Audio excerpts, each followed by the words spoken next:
하나님 말씀 보겠습니다. 이사야서 40장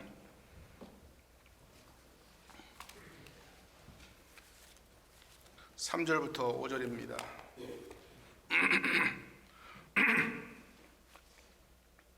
이사야서 40장 3절부터 5절까지 제가 봉독하겠습니다. 다 찾으신 줄 알고 이제 봉독합니다. 외치는 자의 소리여 이르되 너희는 광야에서 여호와의 길을 예비하라. 사막에서 우리 하나님의 대로를 평탄케 하라.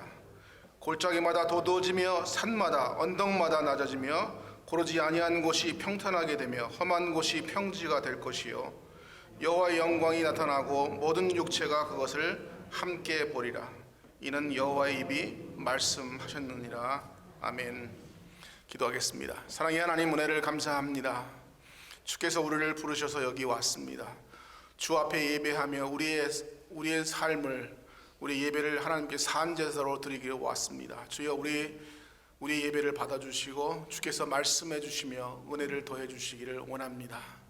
부족한 종이 주의 말씀을 들고 씁니다. 주께서 감춰주시고 주의 말씀만 증거되게 하시고 주의 말씀만 나타나게 하옵소서. 주의 영광만 드러나게 하시고 주께서 우리의 삶 속에 주인 되시고 늘 함께해 주옵소서. 감사드리며 예수님의 이름으로 기도드립니다. 아멘. 자, 구약 성경 중에 기록되어 있는 이사야서는 66장으로 되어 있습니다. 우리가 잘 아는 대로 66장으로 되어 있는데요, 39장, 전반 39장과 후반 27장이 서로 다른 이렇게 구성된 교향곡과 같은 그런 책입니다. 전반부 예언과 후반부 예언은 그 예언의 시기가 각각 다르고요, 그 내용이 또한 다릅니다. 전반기는 포로 되기 전에 일어난 일들을 선포하고 있고, 후반부는 포로 중에 있는 백성들에 향해서 선포하고, 그렇게 어떻게 앞으로 하나님께서 은혜를 베푸실 건지에 대해서 말씀해 주고 있습니다. 오늘 읽은 그 부분은요, 이사야서 40장 1절부터 11절에 있는 말씀 중에서요, 서곡에 해당하는 것인데, 하나님의 말씀이 하나님께서 어떻게 우리에게 약속하시며 그 약속을 이루어 가실지에 대해서 말씀해 주고 있습니다. 너희는 위로하라, 내 백성을 위로하라. 선지자는 이사야서는요, 그렇게 하나님께서 위로의 하나님으로 오실 것을 우리에게 말씀해 주고 있습니다. 70년의 포로 생활이 다 마치고 나면 하나님께서 어떻게 위로하시고 하나님께서 어떻게 그들을 회복시킬 것인지에 대해서 말씀해 주고 있습니다. 하나님은 멀리 계신 분이 아니라 바로 우리 곁에 계셔서 우리를 인도하시며 우리를 이렇게 세워주시고 우리에게 힘주시고 은혜를 도와주시는 그런 하나님이라고 하는 것을 이사야는 우리에게 말씀해 주고 있습니다. 하나님은 두려운 분이 아니고 그분은 친근한 분이고, 하나님은 우리에게 아버지 되시는 그런 하나님이라고 우리에게 말씀해 주고 있습니다. 우리 행복의 짓궂은 방해꾼이 아니고 우리의 운명을 조소하는 조소꾼도 아니라 우리를 잘 되기를 원하시고 우리가 주 앞에서 올바른 관계를 맺고 살아가기를 원하시는 그런 하나님이시라고 우리에게 말씀해 주고 있습니다. 선지자 이사야는 위로의 하나님, 용서하시는 하나님을 소개한 다음에 본문에서 어떻게 우리를 위로하시는지를 설명하고 있습니다. 1절과 2절의 말씀입니다. 너희는 위로하라, 내 백성을 위로하라고 선언하는데, 3절과 5절에서는요, 하나님이 어떻게 위로하실 것인지, 하나님께서 앞으로 우리를 어떻게 회복시킬 것인지, 하나님께서 우리 가운데 어떻게 역사하실 것인지에 대해서 구체적으로 말씀해 주고 있습니다. 여러분은 하나님의 위로를 원하십니까? 생의 의미를 찾고 계십니까? 사람 사는 보람을 느끼며 살고 싶으십니까? 인생의 만족을 누리시기를 원하십니까? 용서받은 삶을 살기를 원하고 인생을 새롭게 시작하기를 원하십니까? 더럽혀진 과거를 청산하고 깨끗한 새 삶을 살고 싶으십니까? 사람 사는 것답게 살아가기를 원하십니까? 그러시면요, 풍성한 삶을 원하신다면 하나님과 우리 사이에 있는 막혀진 담들을 헐어버리고 죄 용서하는 은혜를 경험하며 살아갈 그런 방법을 우리는 바라보아야 할 것입니다. 하나님의 위로의 사역은 오고 계시는 왕을 떠나서는 결코 이루어지지 않습니다. 그 왕, 하나님께서 한 번 예수 그리스도를 이 땅에 보내주셨습니다. 두 번째 다시 오실 왕, 그분을 우리는 맞이하는 겁니다. 그분을 준비하는 겁니다. 우리의 삶에서 버려질 것은 버려지고 우리의 삶에서 새로워질 것은 새로워지고, 그래서 그분과의 관계가 온전한 관계로 맺어지고 그분을 섬기며 살아가는 것입니다. 사람들은 누구나 행복해지고 싶어 합니다. 불행해지고 싶은 사람은 한 사람도 없습니다. 그러나 오시는 왕을 알려고 하지 않습니다. 하나님 예수 그리스도 어떻게 오시는지 알려고 하는 사람은 그렇게 많지 않습니다. 사람들은 인생을 즐기고 싶어 합니다. 그러나 오시고 계신 왕을 맞이하려고 하지 않습니다. 여기 인생에 문제가 있습니다.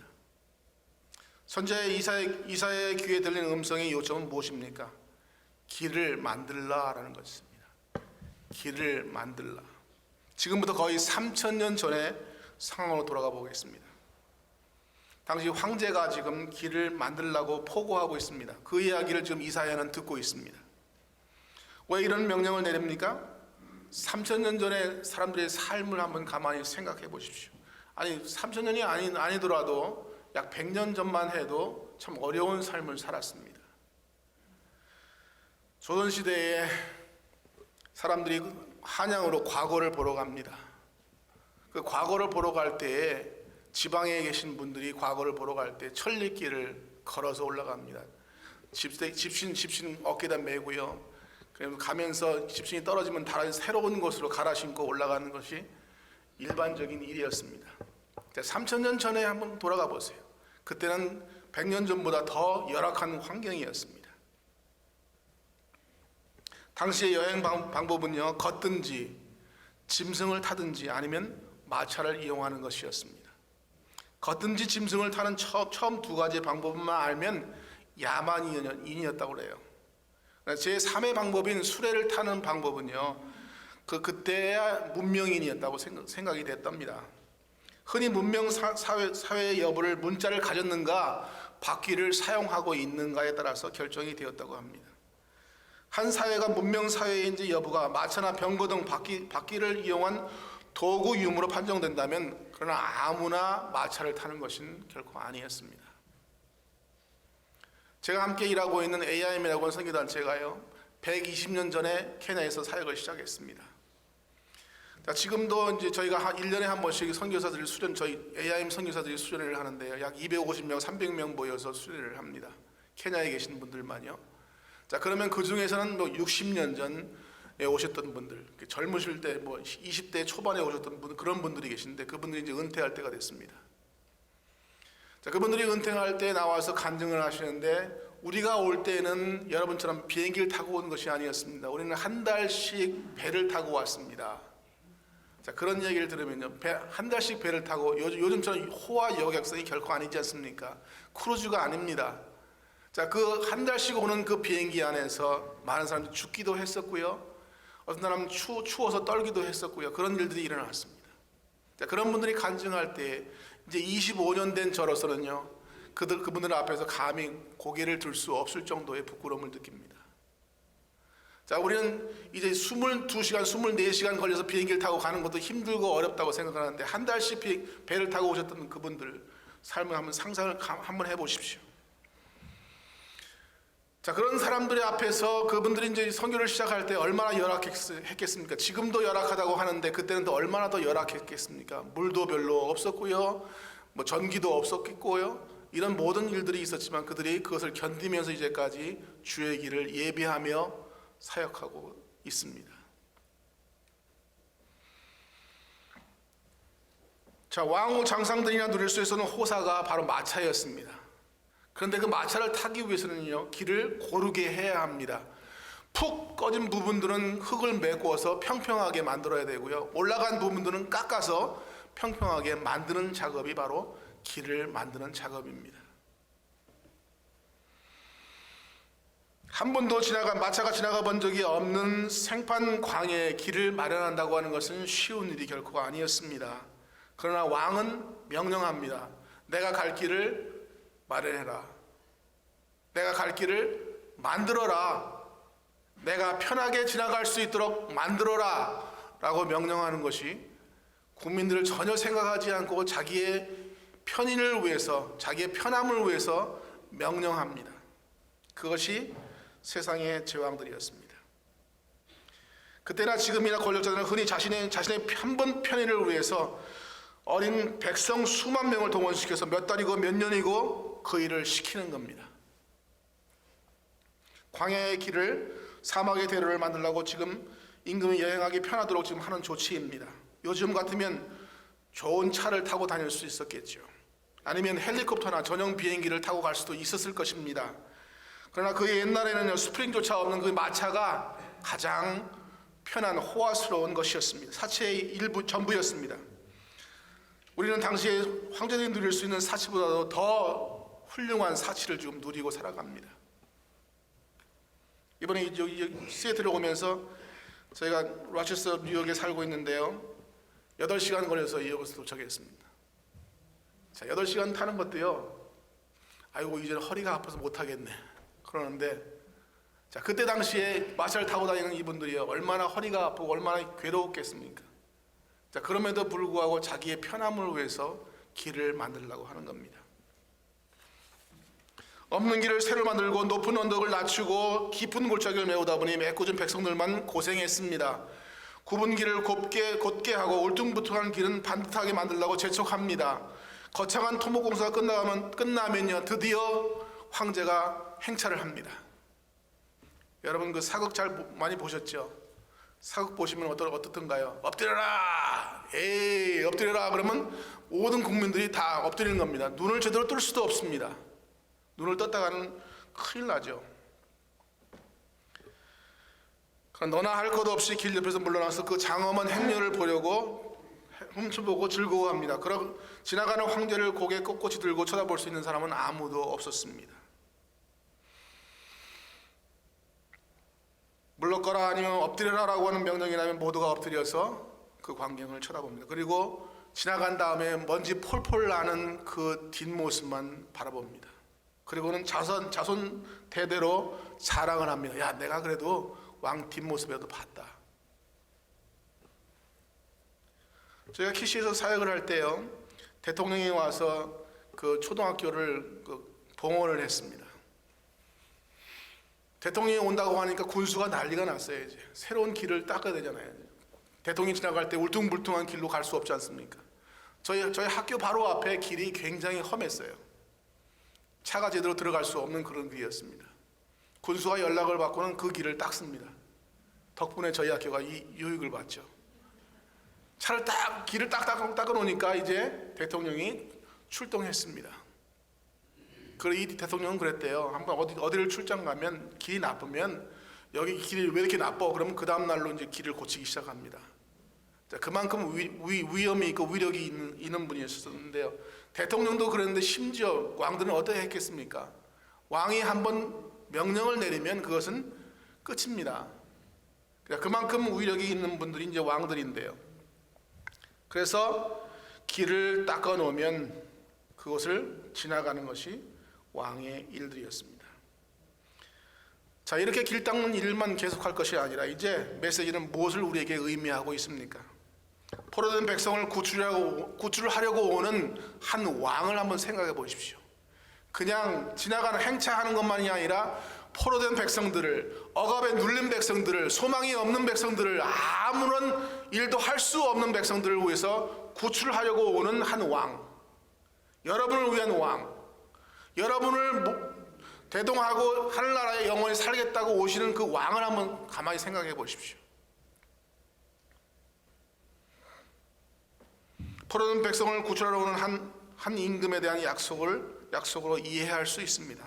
포로되어서 강제 이주당해서 강제 노역에 시달리는 그들의 해방자를 위한 길을 준비하라고 하는 하나님의 명령입니다. 이제 주께서 오시는데 그분이 오셔서 우리를 포로된 자에서 해방되고 억눌린 곳에서 우리를 일으켜서 주시고 눈물 흘리는 그 눈에서 눈물을 닦아주시고 우리에게 새로운 소망을 주시겠다고 하는 그런 약속입니다. 포로된 백성이 해방되러 오시는 왕을 위한 길을 마련하라고 하는 외침을 이사야는 지금 듣고 있습니다. 광야의 길을 새로 만들어서라도 사막의 대로를 준비해서라도 사랑하는 우리를 우리가 사랑받을 만한 자격이 없지만 사랑하는 우리를 구원하시겠다고 하는 그 약속의 말씀입니다. 그 약속의 말씀 앞에 우리는 감격하고 있고요. 그 감격에 살아가고 있습니다. 이스라엘을 구출하시겠다고는 하나님의 의지의 표현이고요. 하나님의 약속의 선언이 오늘 본문의 말씀입니다. 이 놀라운 사건을 이스라엘의 관점에서 슬픈 시가 시편 126편입니다.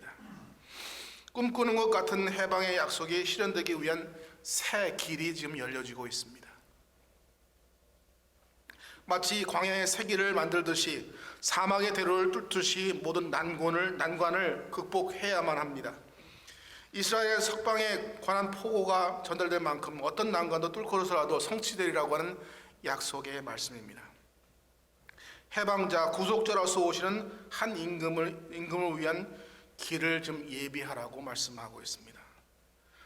그것을 이사야는 듣고 시공간을 초월해서 하나님의 음성을 듣는 귀가 선자의 귀입니다. 그래서 선포하고 있습니다. 아무 포로라도 스스로 자기를 해방할 수 없습니다. 구원은 항상 외부로부터 옵니다. 포로된 이스라엘의 소망은 구출하러 오시는 임금님에 달려 있습니다. 죄 가운데 있는 인생은 결코 자신을 구출하려고도 구출할 수도 없습니다. 죄악의 늪속에 빠진 인생들은요, 스스로 건져낼 수도 없습니다. 구원자의 오심만이 포로된 이스라엘의 소망입니다. 로마서 6장 23절은 이렇게 말씀합니다. 죄의 삭은 사망이요 하나님의 은사는 예수 그리스도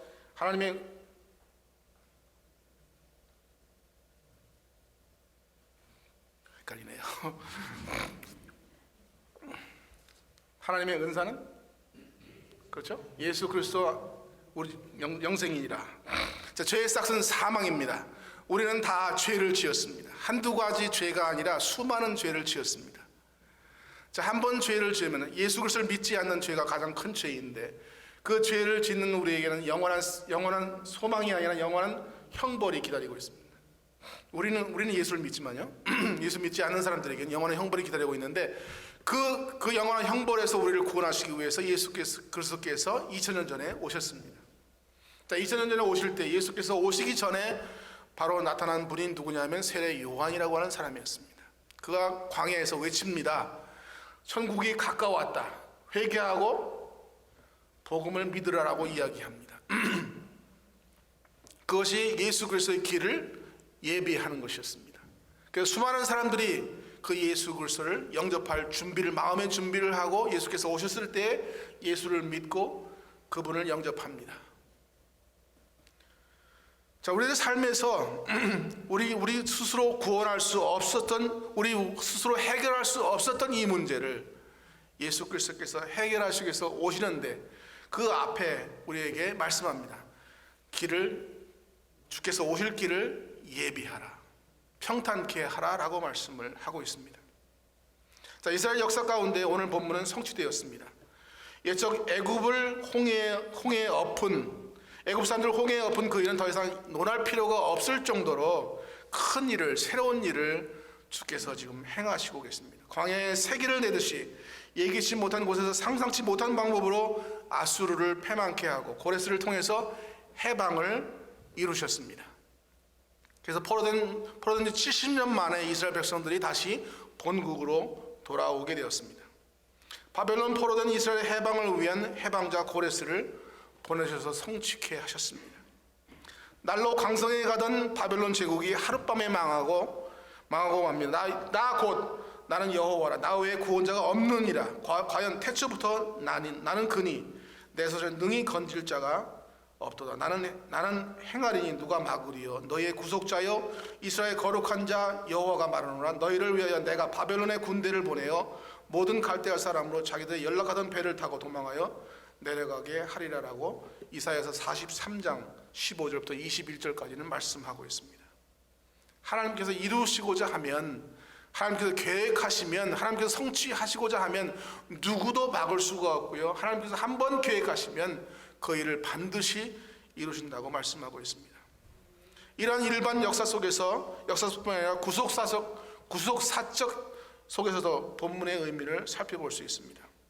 고레스는요, 바벨론 포로된 이스라엘 해방자로 오셨지만 이스라엘을 죄에서부터 구원하지는 못했습니다. 정치적 해방은 누렸지만 인간을 얽매인 죄악의 사슬에서 벗어나게 하지 못했습니다. 그러므로 오늘 본문은 세례 요한이 이해한 대로 좀 더 깊은 영적인 의미를 가지고 있습니다. 세례 요한은 본문의 성취를 죄악에서 우리를 구출하러 오신 예수님에게서 보았습니다. 바벨론 포로된 이스라엘 정치적 해방을 위해서 그때 고레스를 지명하여 부르신 하나님께서는요, 죄악에 노예된 여러분과 저의 구원자로서 예수 그리스도를 보내주셨습니다. 구원은 예수님을 떠나서는 성취될 수 없는 문제입니다. 예수란 이름의 뜻은요, 그가 자기 백성을 저희들의 죄에서 구원하실 자이다 라고 성경은 우리에게 마태복음 7장 1장 21절에서 말씀하고 있습니다. 하나님이 지명해서 세운 인류의 구원자는 예수밖에 없습니다. 다른 이로서는 구원을 얻을 수 없나니 천하 인간의 구원을 얻을 만한 다른 이름을 우리에게 주신 일이 없느냐라고 사도행전 4장 12절의 말씀은 4장 12절에 말씀하고 있습니다. 다른 이름은 구원할 만한 사람이 아무도 없다라고 이야기합니다.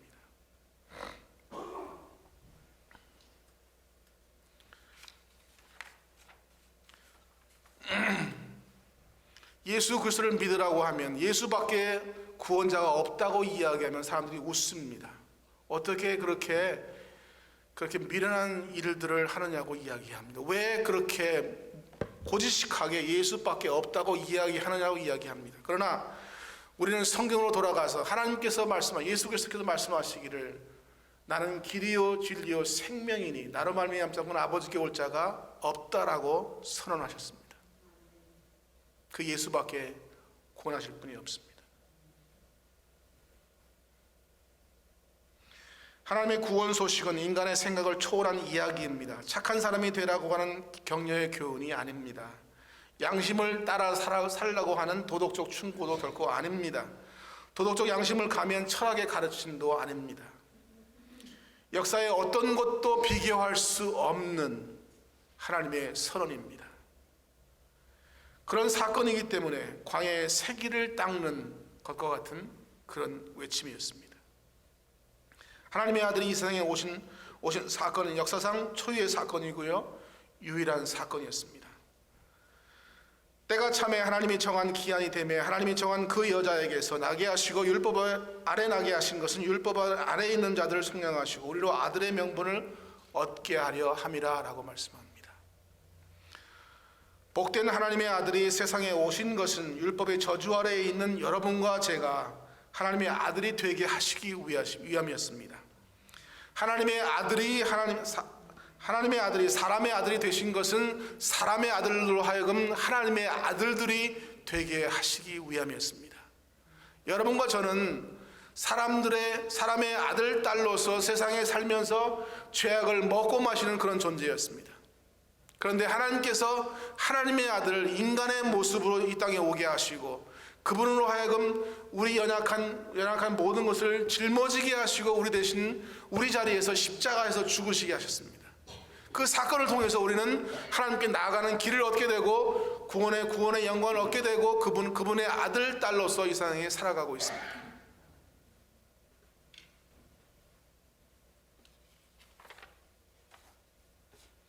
온 세상의 창조주께서 베들레헴 구유에 태어나신 것은 비천한 인생들로 하여금 하나님의 영광을 누리게 하시기 위함이었습니다.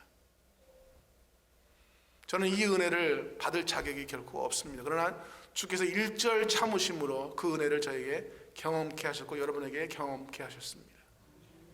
그래서 여러분들은 하나님의 딸이 되셨고 하나님의 아들들이 되셨습니다.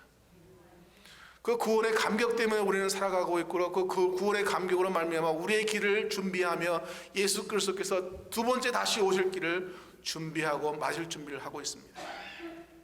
오늘 첫 번째 찬양을 여러분 기억나십니까? 고개 들어 주를 맞이해. 꼭 훗날에 꼭 오실 그분만이 아니라 오늘 우리의 삶에서 매일매일의 삶에서 그를 맞을 준비를 하며 살아가는, 그와 만나는 것을 고대하며 살아가는, 매일의 삶에서 그분과 함께 걸어가고 이야기하고 하는 그런 삶을 살아가는 우리가 되었으면 좋겠습니다. 그래서 한 주일에 주일 예배뿐만 아니라 우리의 6일간의 삶 전체가 주를 맞으려고 준비하는 그런 주일을 맞으려고 준비하는 그런 삶. 그래서 이 주일에는 감격으로 하나님께 예배드리고 다시 한번 또 준비하는 그런 삶. 매일매일의 삶이 그런 삶으로 연쇄된다면 우리의 삶이 결코 복된 삶이 되지 말라고 해도 안 될 수가 없을 것입니다. 제가 신학교에서 학생들을 가르치면서 이렇게 이야기합니다. 여러분들은 훗날 주님 앞에 섰을 때 주께서 여러분에게 물으실 텐데 뭐 하다 왔니라고 물으신다면 여러분 뭐라고 대답하실래요? 제가 질문을 합니다. 학생들에게. 그리고 저는 이렇게 이야기합니다. 예, 아이자야, 너는 마신가 와서 선교사로 사역을 하고 있고 여기서 신학교에서 가르치고 있는데 너는 어떤 삶을 살고 있니? 너는 너의 최선의 삶을 살고 있니? 그렇게 물으신다면, 그렇게 하다 왔니라고 물으신다면 나는 뭐라고 대답을 할까? 그렇게 고민하면서 내 자신에게 물어본다라고 이야기합니다. 과연 내 삶이, 하루하루의 삶이 최선을 다하는 삶인가? 내가 가르치는 삶이 최선을 다해서 이들에게 가르치려고 하는가? 내 아침에 일어나서 삶이 그분과 함께 대화하고 내가 큐티하면서 그분과 좀 더 가까이 살려고 하는 것인가? 아니면 시간 때우는 그런 강사로서의 삶을 살아가고 있는가? 내 자신을 한번 돌아보는 그런 기회를 매일매일 가지려고 합니다.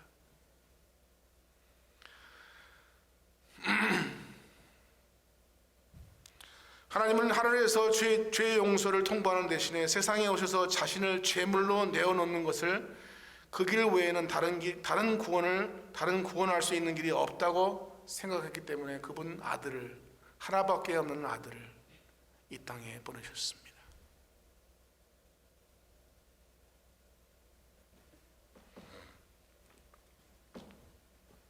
저는 가끔 그 영화를 생각을 해보는데요. Letter to God이라고 하는 하나님께 편지한다고 하는 그런 내용인데요.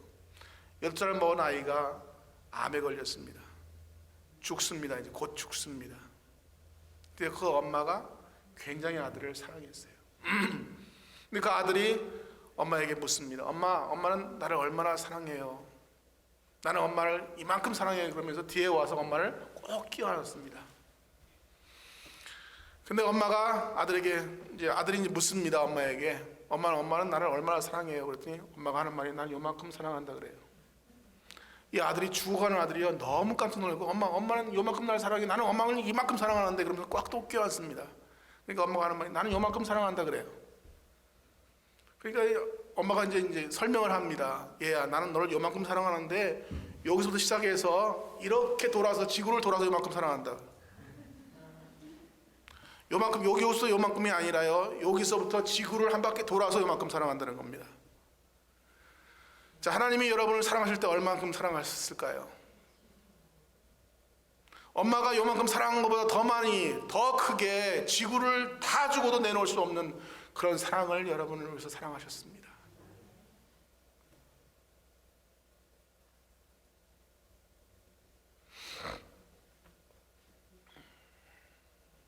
십자가의 그리스도, 그의 흘린 보혈만이 여러분과 저를 용서할 수 있습니다.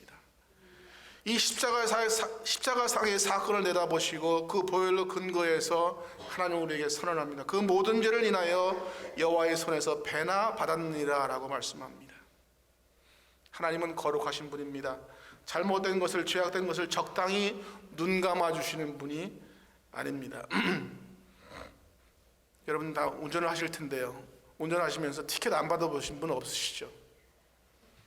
티켓 받으시면 여러분 뭐라고 그러시냐요? 한 번만 받아오, 한 번만.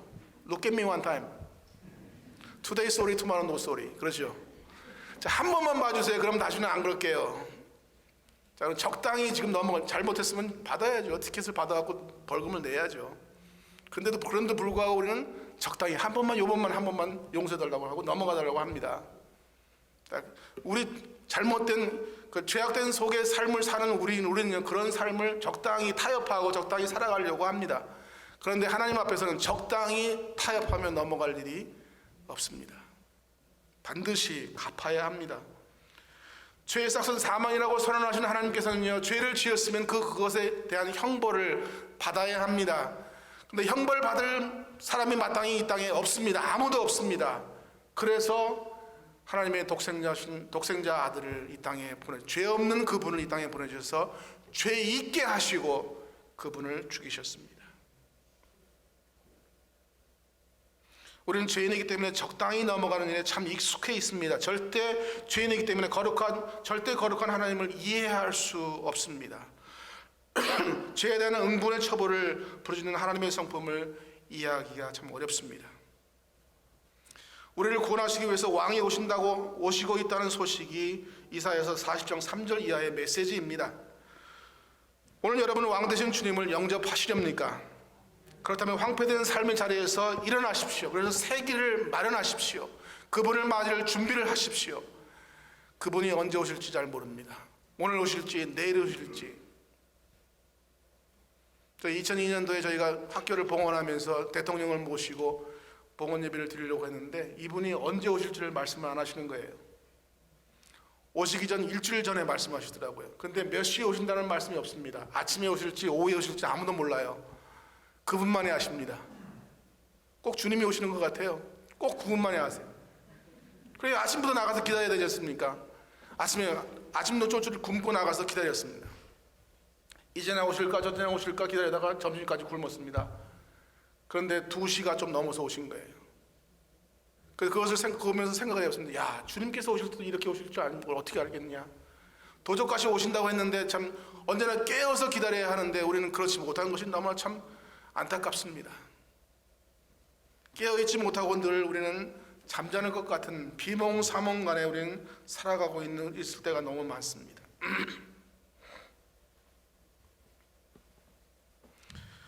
황폐된 삶의 자리에서 새 길을 마련하십시오.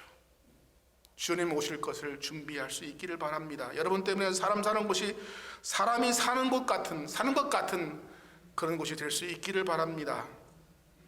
여러분이 면으로 들어간 가정에서 여러분 때문에 그 가정이 복된 가정이 됐다고 칭찬받을 수 있는 그런 삶이 되어지기를 바라고요. 여러분이 어떤 학교에 들어갔을 때 그 학교가 여러분 때문에 풍성해지는, 여러분 때문에 새로운 곳이 되어지는 그런 곳이 될 수 있기를 바라고요. 여러분이 취직했기 때문에 그 직장이 새로운 빛을 비춰주고 있는지 우리는 살펴보아야 합니다. 여러분이 한 부서를 책임지는 부서장이 되었기 때문에 거기서 함께 일하고 있는 사람들이 이전보다 더 기뻐하고 더 열심히 일할 수 있는 그런 곳이 될 수 있어야 합니다.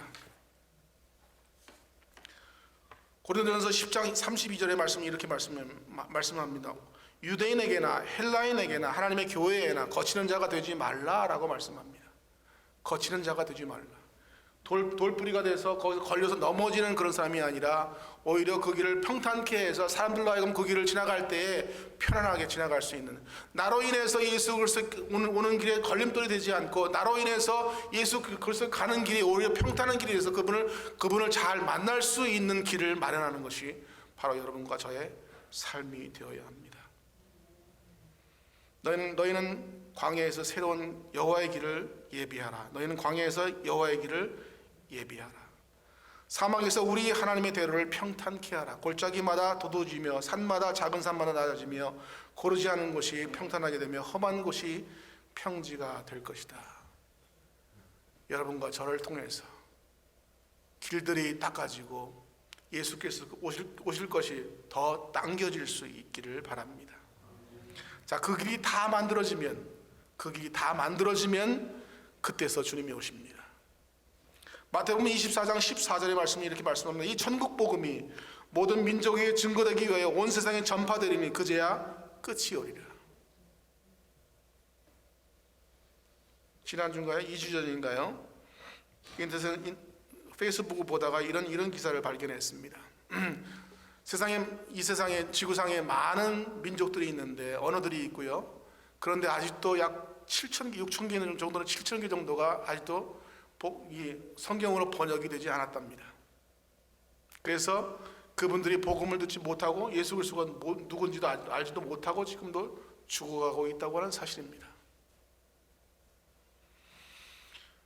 자, 온 세상에 복음이 다 증거돼야 그때에서 끝이 오리라고 말씀하십니다. 그때에서 주님께서 오시겠다고 약속하셨는데 아직도 수많은 사람들이 복음을 듣지 못하고 길이 아직도 완성되지 못했어요.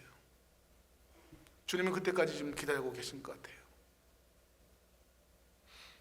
여러분 주변에 저는 여러분에게 꼭 아프리카로 중동으로 이렇게 가라고 말씀드리지 않겠습니다. 여러분 사시는 곳에서 여러분 최선을 다하십시오. 길을 만드십시오. 예수께서 오실 길을 만들어 주십시오. 하나님께서는 우리에게 무슨 말씀하실 때 우리가 잘 그 말씀을 듣지 않을 것 같아서 꼭 약속의 말씀을 꼭 해주세요. 오늘 목사님이 처음에 했던 거 있죠. 마태복음 28장에서 읽었던 말씀, 내가 세상 끝날까지 너희와 함께 하겠다 약속하시죠. 오늘 본문에서도 말씀하신 똑같은 약속의 말씀들을 늘 해주세요. 너희가 이렇게 하면 내가 이렇게 해줄게 라고 우리를 격려하시고 우리가 그 일들을 감당하도록 우리에게 은혜를 주십니다. 계시록 22장 20절의 말씀이 이렇게 말씀해요. 이것들을 증거하신 이가 가라사대 내가 진실로 속히 오리라 하시거늘 아멘 주 예수여 오시옵소서라고 사도 요한은 고백을 하고 있습니다. 상황을 바꾸기 이미 늦었다고 자포자기하지 마십시오. 의사가 여러분에게 뭐라고 마지막 선고를 했다고 하더라도 우리의 생명은 의사 손에 달려 있는 것이 아닙니다. 누구에게 달려 있죠? 하나님의 손에 달려 있습니다. 그분이 하시고자 하면요 어떤 병이라도 의사가 고칠 수 없는 병이라도 낫게 하십니다. 그분이 하려고 하시면요 어떤 불가능한 일이 없는 것을 우리는 믿습니다. 그분께서 지금 이스라엘을 구원하시기 위해서 사막에 길을 내시고 오셔서 아무도 무너뜨릴 수 없을 것 같았던 바벨론을 멸망케 하시고 아수르를 멸망케 하셔서 그들을 구출해내셨습니다. 우리가 도무지 갚을 수 없었던 죄의 싹을, 우리가 갚을 수 없었던 그 죄의 싹을 하나님께서 대신 지불하시고 우리에게 구원을 허락하셨습니다. 그래서 우리는 다시 오실 그 주님을 맞이하면서 살아가고 있습니다.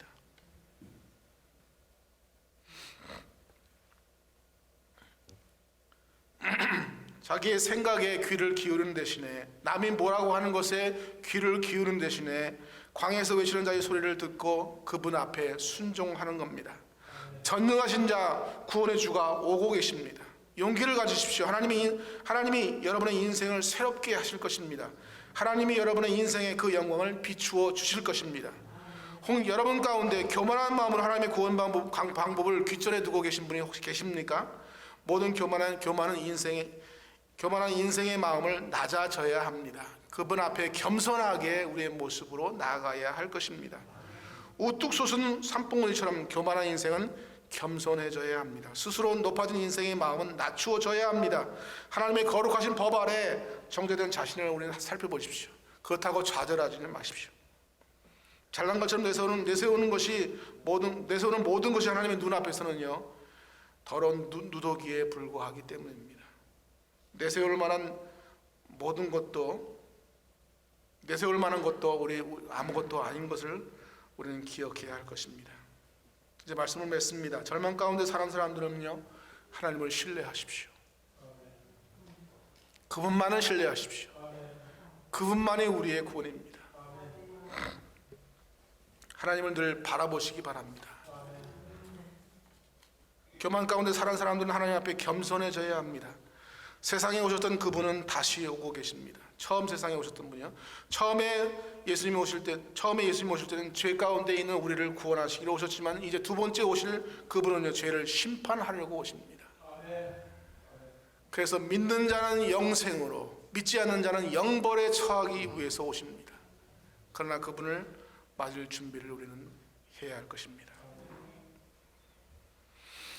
산자와 죽은 자를 심판하러 오신다고 우리가 주기도문에서 고백합니다. 산자와 죽은 자를 심판하러 오시리라.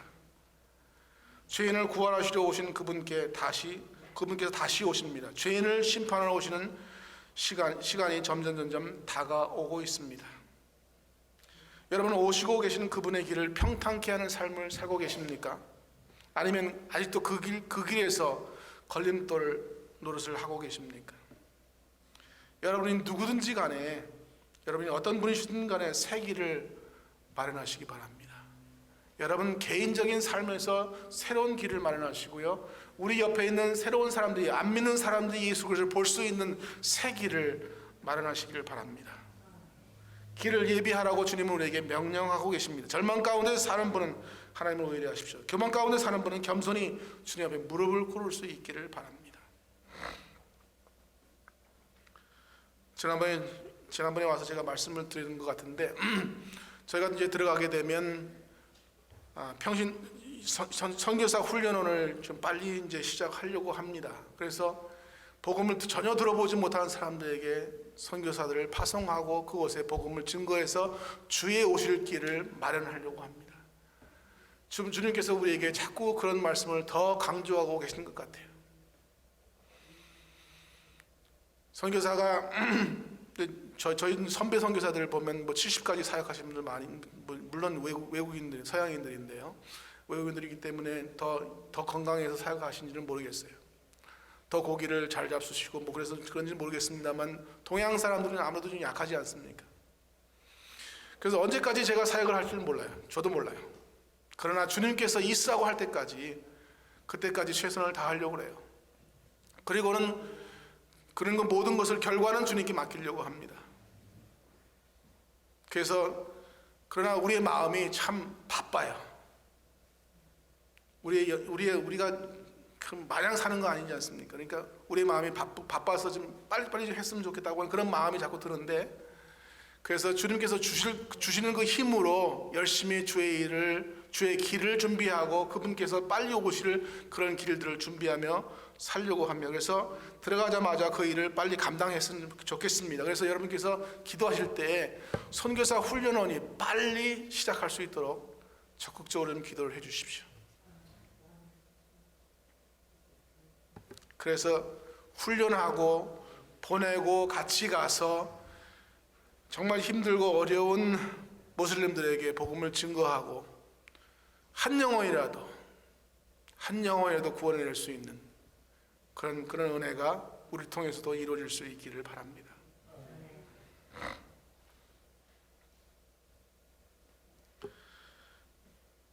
지금 우리는 광야에서 외침을 듣고 있습니다. 길을 예비하라는 명령에는, 하나님의 명령에는 약속이 있습니다. 여호와의 영광이 나타나고 모든 육체가 그것을 함께 보리라 라고 약속합니다. 함께 보리라. 주의 영광을 함께 보는 겁니다. 우리가 그 주님 앞에 섰을 때에, 여러분이 직접 아프리카 가서 선교하시지 않았지만 저와 함께 기도하며 함께 사역하신다면, 여러분의 기도를 통해서, 여러분의 헌금을 통해서 그 쓰여지는 곳에서 하나님의 많은 백성들이 주 앞에 돌아온다면 하나님께서 여러분들도 너도 함께 주의 일에 기쁨에 참여하라고 우리를 불러주실 것입니다.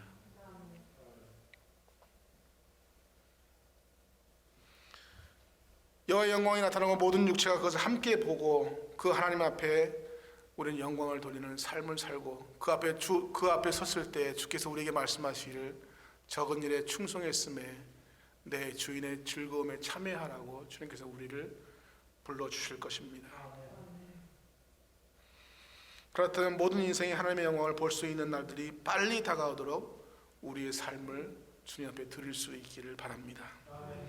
우리의 삶의 모든 순간의 삶 전부가 이 역사를 위해서 부름받은 자들입니다. 하나님의 나라는 성도들의 헌신을 통해서 여기까지 왔고 또 앞으로도 계속 될 것입니다. 하나님의 영광이 찬란히 빛나게 될 날이 속히 오도록 지금 우리는 결단하고 그 주님 앞에 길을 만들며 살아갈 수 있기를 바랍니다.